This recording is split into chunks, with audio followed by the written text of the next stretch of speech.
ચાલો વિદ્યાર્થી મિત્રો, આજે આપણે નામાના મૂળતત્વ તેમાં બીજું ચેપ્ટર છે વ્યવહારોની દ્વિઅસર અને ખાતાના પ્રકારો, તેની સમજૂતી મેળવીએ. સૌપ્રથમ આપણે ધંધાકીય વ્યવહારનો અર્થ જોઈએ.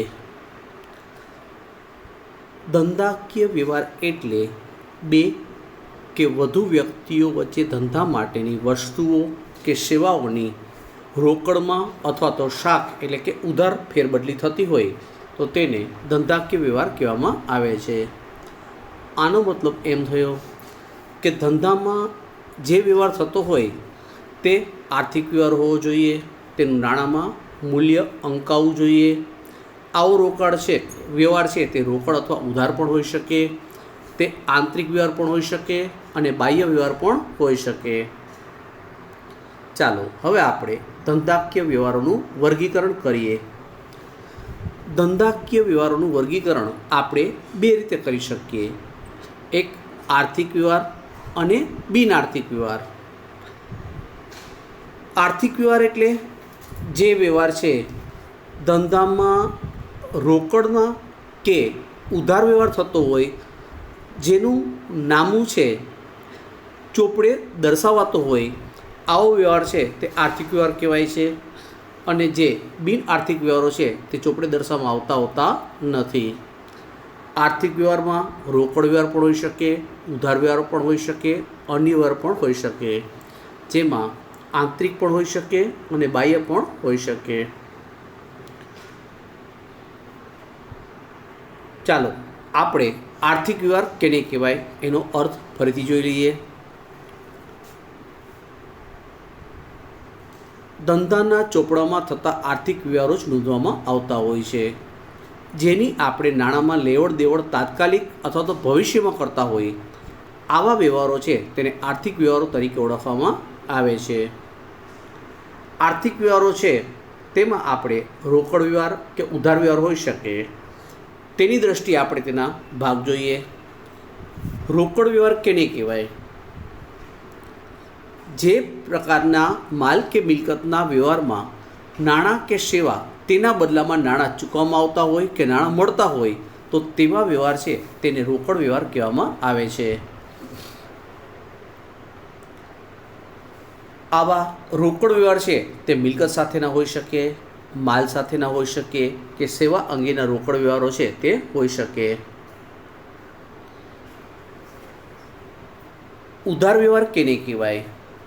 જ્યારે માલ મિલકત કે સેવા જેના નાણાં છે તરત ચૂકવવામાં આવતા નથી, એટલે કે ભવિષ્યમાં ટૂંકમાં ચૂકવવામાં આવતા હોય અથવા તો મળતા હોય તો આવા વ્યવહારો છે જેમાં દેવાદાર લેણદારનો સંબંધ ઉપસ્થિત થતો હોય છે.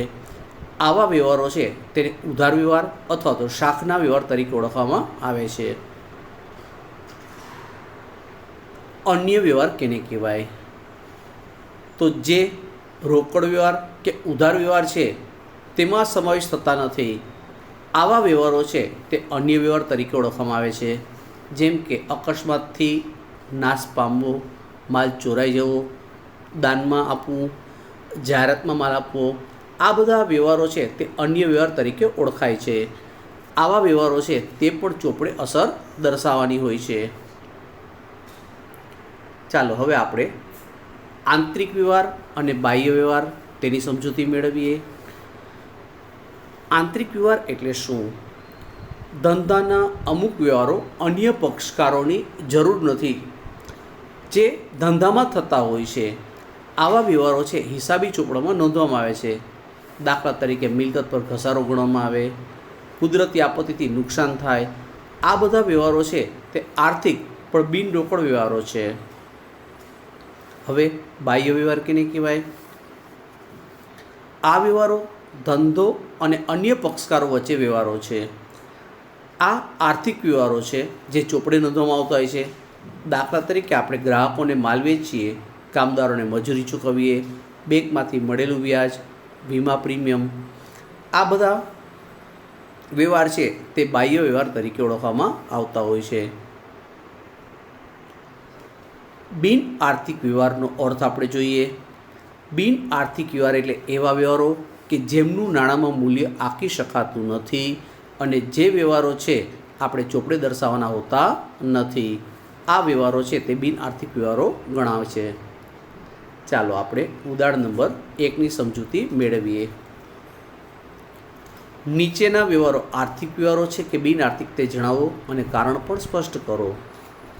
આપણે નંબર 1, 10,000ની મિલકતની ખરીદી કરી. અહીંયા આપણે મિલકતની ખરીદી કરી, આર્થિક વ્યવહાર છે. મિલકત ખરીદી સામે આપણે રોકડા ચૂકવીએ છીએ. નંબર 2, 12,000ની મિલકત રાધા પાસેથી શાખ પર ખરીદી. આ પણ આર્થિક વ્યવહાર છે. અહીંયા શાખ પર એટલે કે ઉધાર ખરીદી કરી છે, તેથી દેવાદાર લેણદારનો સંબંધ સ્થાપિત થાય છે, તેથી તે આર્થિક વ્યવહાર છે. 20,000ની મિલકત વેચી, તે આર્થિક વ્યવહાર છે. મિલકત સામે આપણને રોકડા રૂપિયા મળે છે. 22,000 મિલકત મીરાને શાખ પર વેચી, આર્થિક વ્યવહાર છે. શાખ એટલે કે ઉધાર વ્યવહાર થાય એટલે કે દેવાદાર લેણદારનો સંબંધ સ્થાપિત થાય. મજૂરીના ચૂકવ્યા આર્થિક વ્યવહાર છે, કેમ કે આપણે મજૂરી ખર્ચ છે જે સેવા સામે આપણે રોકડા ચૂકવીએ છીએ. છઠ્ઠો વ્યવહાર છે 9,000 ભાડાના મળ્યા, તે આર્થિક વ્યવહાર છે કારણ કે સેવા સામે આપણને રોકડા મળે છે. 7મો વ્યવહાર છે 15,000નું દેવું ચૂકતે કર્યું, તે પણ આર્થિક વ્યવહાર છે કારણ કે દેવું છે આપણે રોકડમાં ચૂકવીએ છીએ, તેથી રોકડ છે તે ઘટી જશે. 8મો વ્યવહાર છે 18,000નું લેણું પરત મળ્યું, જે પણ આર્થિક વ્યવહાર ગણાશે. લેણું છે આપણને રોકડા મળે છે. 9મો વ્યવહાર છે 10,000ના માલના ઓર્ડરનું વચન મળ્યું. વિદ્યાર્થી મિત્રો, વચન આપીએ તે બિનઆર્થિક વ્યવહાર ગણાય. આમાં રોકડ તેની આવક જાવક થતી નથી અને દેવાદાર લેણદાર છે તેનો પણ સંબંધ ઉપસ્થિત થતો નથી. 10મો વ્યવહાર છે એક મિલકત ખરીદવાનું આયોજન કર્યું. વિદ્યાર્થી મિત્રો, ફક્ત આયોજન કરીએ તે બિનઆર્થિક વ્યવહાર કહેવાય. આમાં પણ રોકડ વ્યવહાર નથી કે દેવાદાર લેણદારનો સંબંધ સ્થાપિત થતો નથી. 11મો વ્યવહાર છે વેચાણ વધારવા સેલ્સમેનો સાથે ચર્ચા વિચારણા માટે મીટિંગ ગોઠવી. આ મીટિંગો ગોઠવી હોય તો બિનઆર્થિક વ્યવહાર ગણાય, કારણ કે મીટિંગોમાં આપણે કોઈપણ પ્રકારના રોકડ વ્યવહારો કરતા નથી કે દેવાદાર લેણદારનો સંબંધ સ્થાપિત થતો નથી. તો આપણે ટૂંકું અને ટચ ધ્યાનમાં રાખવાની બાબત છે. આર્થિક વ્યવહાર કેને કહેવાય? જેમાં આર્થિક વ્યવહાર છે એમાં રોકડની લેવડ દેવડ થતી હોય અથવા દેવાદાર લેણદારનો સંબંધ ઉપસ્થિત થતો હોય તો તે આર્થિક વ્યવહાર, બાકીના બિનઆર્થિક વ્યવહાર. ચાલો હવે આપણે રોકડ વ્યવહાર છે કે ઉધાર વ્યવહાર છે તે કેવી રીતે ઓળખવું તેની સમજૂતી મેળવીએ. જે રોકડ વ્યવહાર હોય તે રોકડ કે બેંક તેની લેવડ દેવડ થતી હશે. રોકડ શબ્દનો સ્પષ્ટ ઉલ્લેખ હશે તેમાં પણ રોકડ વ્યવહાર ગણાય. રોકડ અને બેંક ખાતામાં તેની અસર થતી હશે, એટલે કે રોકડ સિલક કે બેંક સિલક તેમાં વધારો કે ઘટાડો થતો હશે. આવા વ્યવહારો છે તે રોકડ ગણાય. હવે આપણે ઉધાર વ્યવહાર એટલે કે શાખના વ્યવહાર કેને કહેવાય? જે વ્યવહારમાં રોકડ તાત્કાલિક ચૂકવવાની હોતી નથી, પરંતુ ભવિષ્યમાં તેની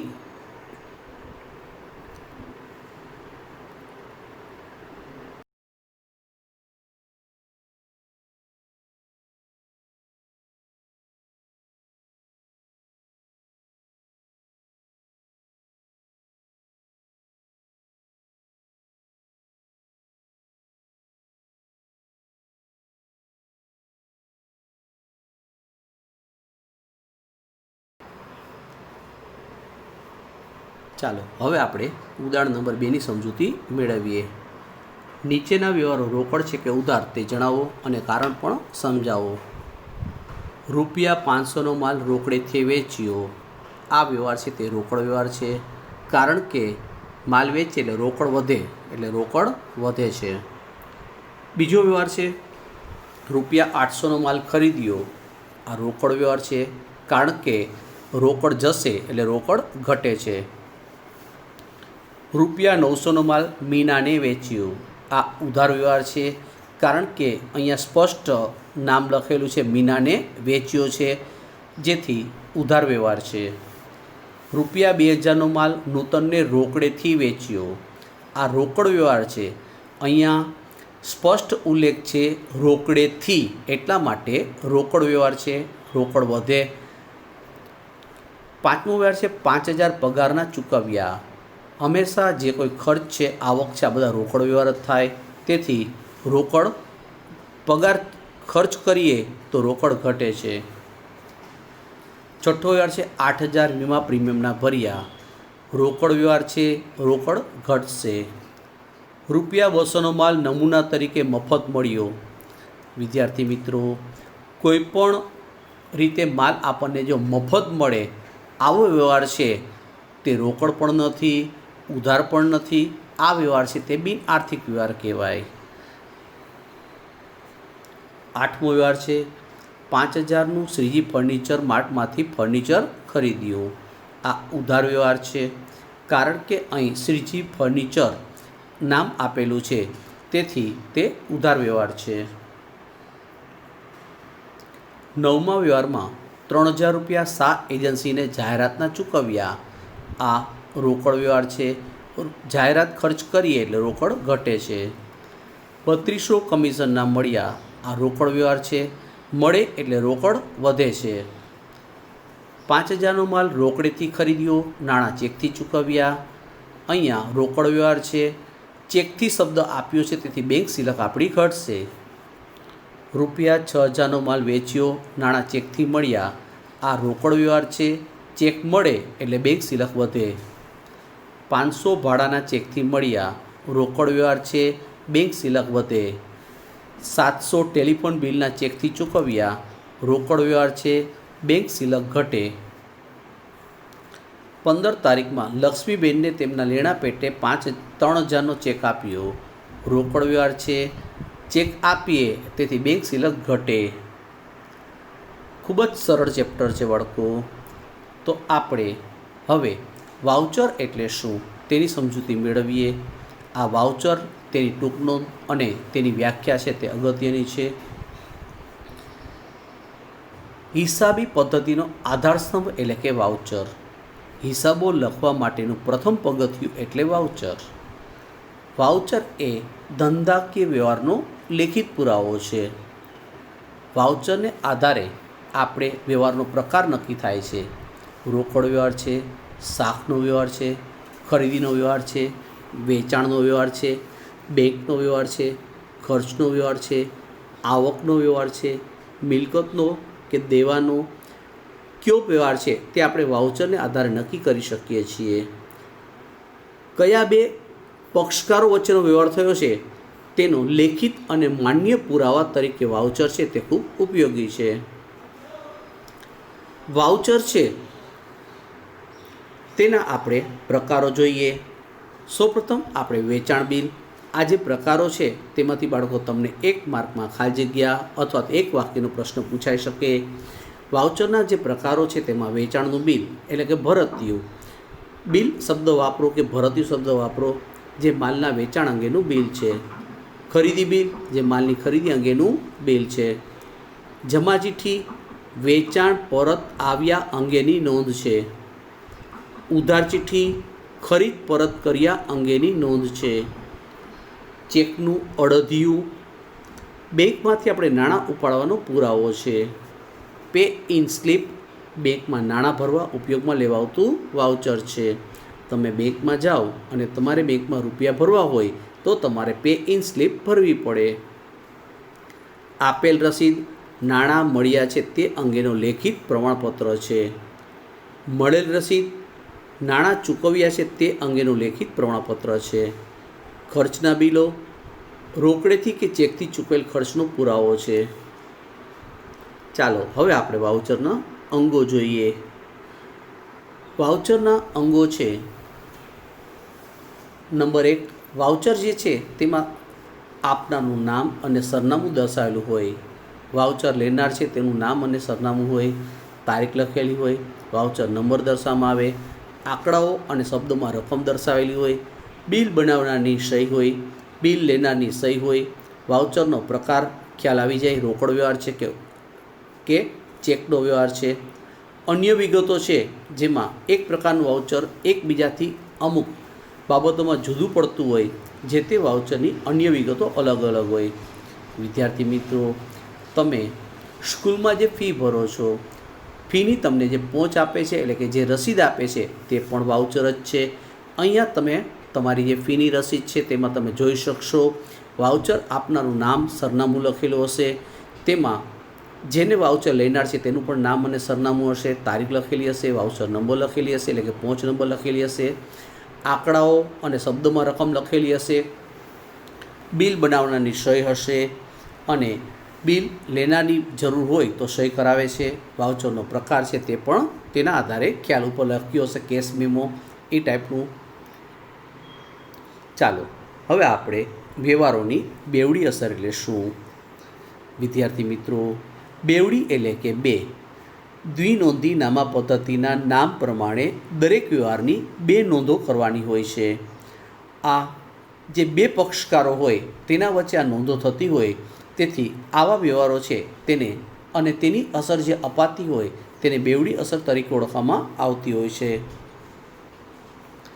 અહીંયા જે બે પક્ષકારો હોય તેમાં નીચેની બાબતોનો સમાવેશ થઈ શકે.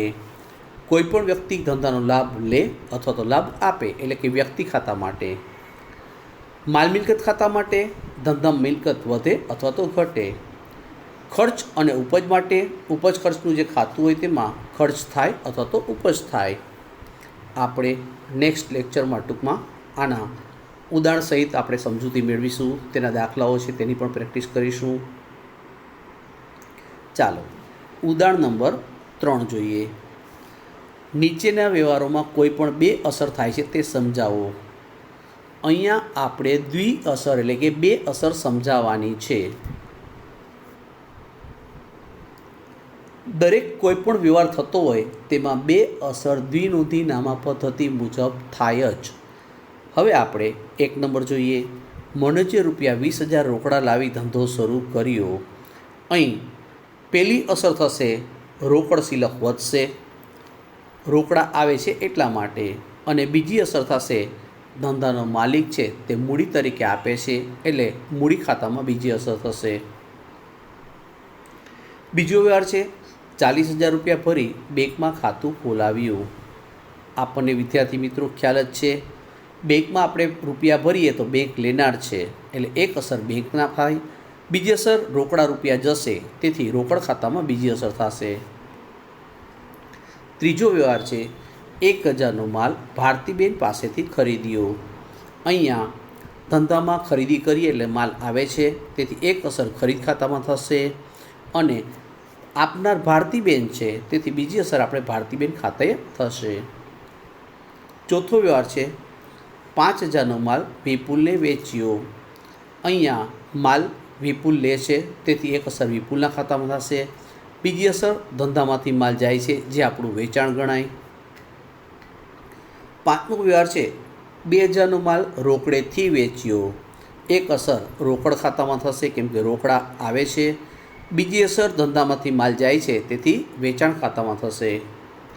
છઠ્ઠો વ્યવહાર છે 1,500 ફર્નિચર ખરીદ્યું. ફર્નિચર આપણને આવે છે તેથી એક અસર ફર્નિચર ખાતામાં થશે, રોકડા રૂપિયા જશે તેથી બીજી અસર રોકડ ખાતામાં થશે. ₹200 કમિશનના ચૂકવ્યા.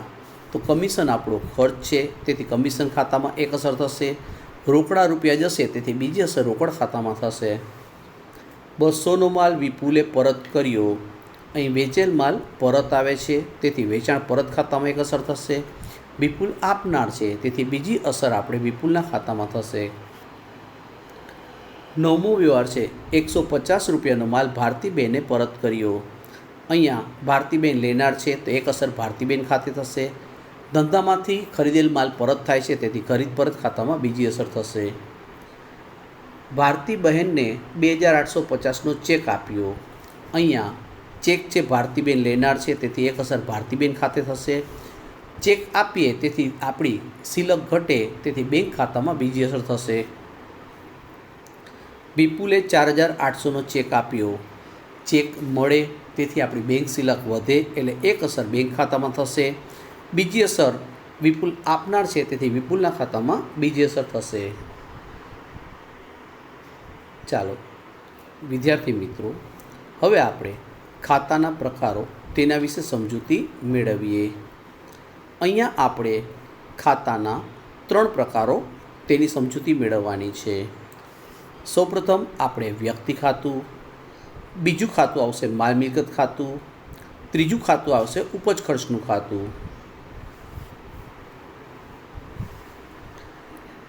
આપણે ખાતાના જો પરીક્ષામાં તમને ખાલી જગ્યામાં પૂછાય તો ખાતાના પ્રકાર, તેમાં 2 પ્રકાર આપણે વ્યક્તિ ખાતું અને બિનવ્યક્તિ ખાતું. બિનવ્યક્તિમાં પછી માલ મિલકત ખાતું અને ઉપજ ખર્ચ ખાતું. આ રીતે આપણે ખાતાનું વર્ગીકરણ કરીશું. હવે વ્યક્તિ ખાતામાં કેનો સમાવેશ થાય? વ્યક્તિ ખાતું એટલે શું? ધંધામાં જ્યારે આપણે ઉધાર એટલે કે શાખ પર વ્યવહાર કરવામાં આવતો હોય તો સામુ પક્ષકાર છે તે વ્યક્તિ છે. આ વ્યક્તિ એ કુદરતી કે કાયદેસર કે કૃત્રિમ વ્યક્તિ હોઈ શકે.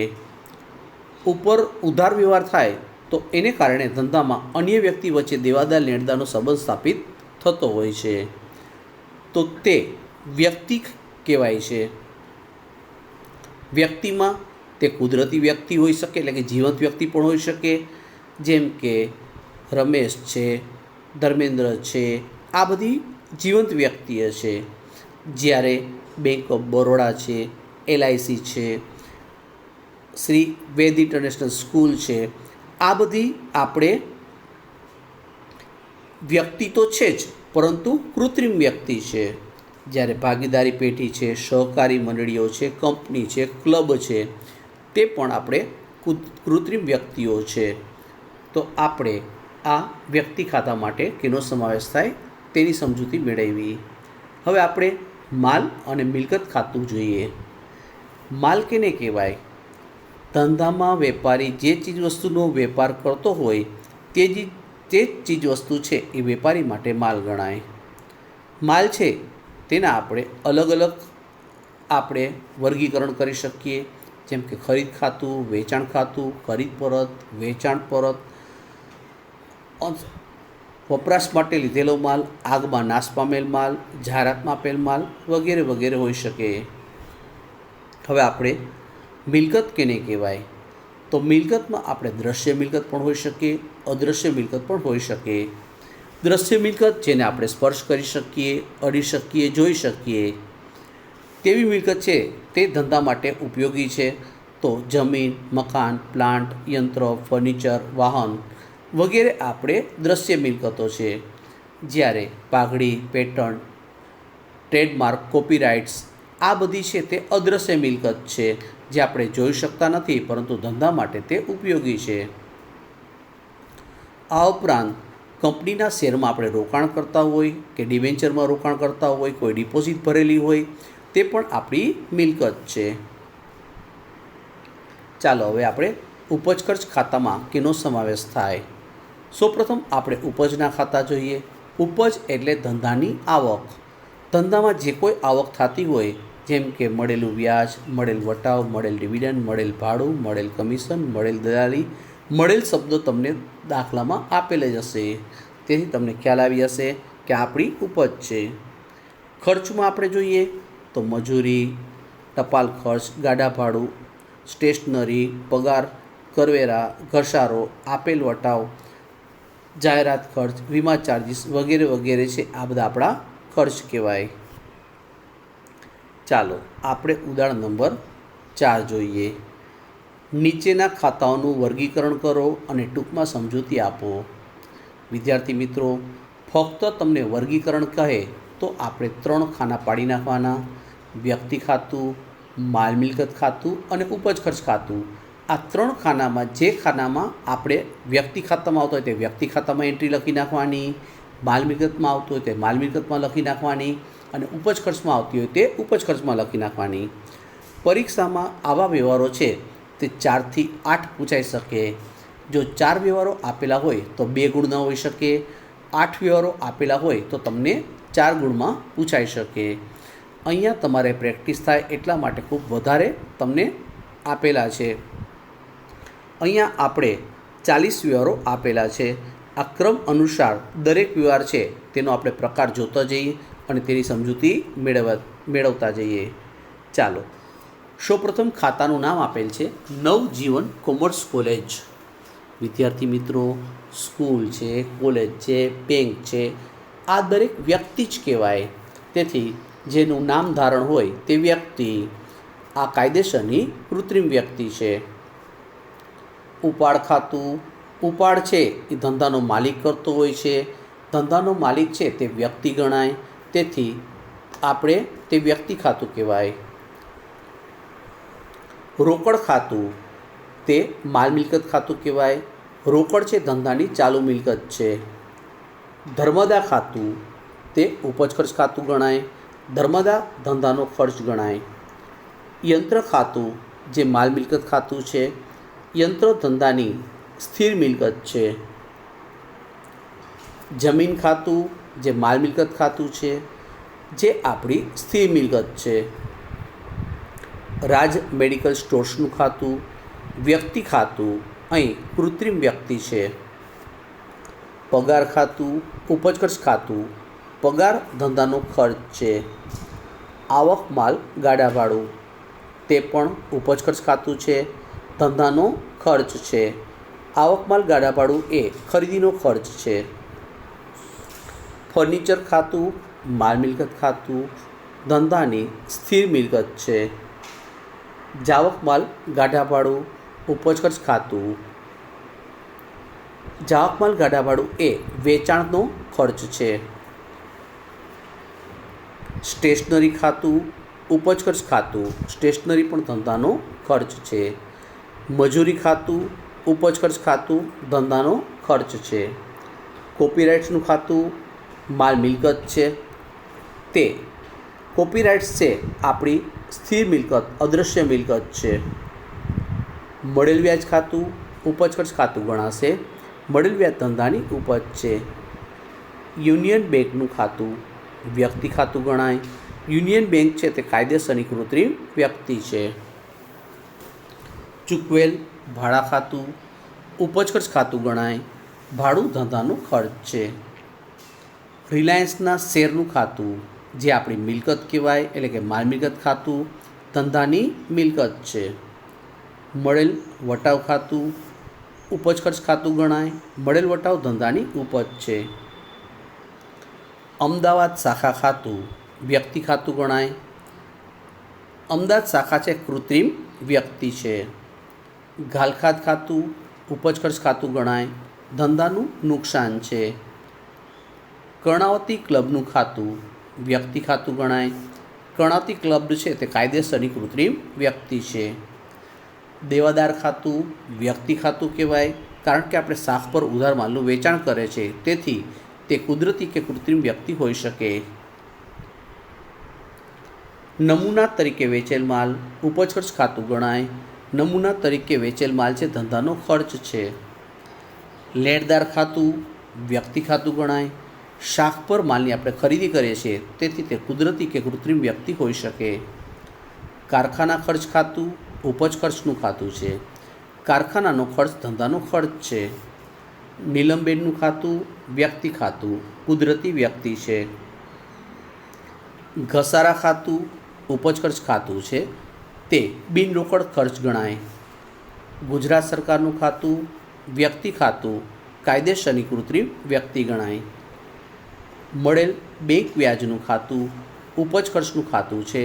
મળેલ બેંક વ્યાજ ધંધાની ઉપજ છે. જાહેરાતમાં આપેલ માલ ઉપજ ખર્ચ ખાતું ધંધાનો ખર્ચ છે. મળેલ ડિવિડન્ડ ખાતું ઉપજ ખર્ચ ખાતું ધંધાની ઉપજ છે. મળેલ કમિશન ખાતું ઉપજ ખર્ચ ખાતું ધંધાની ઉપજ છે. પાઘડી ખાતું માલ મિલકત ખાતું છે, જે આપણી અદૃશ્ય મિલકત છે. આપેલ કમિશનનું ખાતું ઉપજ ખર્ચ ખાતું છે, ધંધાનો ખર્ચ છે. લેણી હુંડી ખાતું વ્યક્તિ ખાતું ગણાય. લેણી હુંડી ધંધાનું લેણું છે. આપેલ વટાવ ખાતું ઉપજ ખર્ચ ખાતું છે. આપેલ વટાવ ધંધાનો ખર્ચ છે. સ્ટોકનું ખાતું માલ મિલકત ખાતું ગણાય. સ્ટોક ધંધાની મિલકત છે. મૂડી ખાતું જે વ્યક્તિ ખાતું ગણાય. ધંધાનો માલિક છે તે ધંધામાં મૂડી લાવતો હોય છે તે કુદરતી વ્યક્તિ ગણાય. ખરીદ ખાતું જે માલ મિલકત ખાતું છે. માલની ખરીદી એ ધંધાની મિલકત છે. હવે આપણે ખાતાઓનું વર્ગીકરણ કરવું હોય તો આ રીતે વર્ગીકરણ પણ આપણે કરી શકીએ. વ્યક્તિ ખાતું, માલ મિલકત ખાતું અને ઉપજ ખર્ચ ખાતું. વિદ્યાર્થી મિત્રો, જો પરીક્ષામાં તમને પૂછાય કે ખાતાઓનું વર્ગીકરણ કરો તો તમારે આ રીતે વર્ગીકરણ દર્શાવવાનું અને ચોખવટ કરેલી હોય કે ટૂંકમાં સમજૂતી આપો તો ઉપરોક્ત રીતે આપણે ટૂંકમાં સમજૂતી આપવી.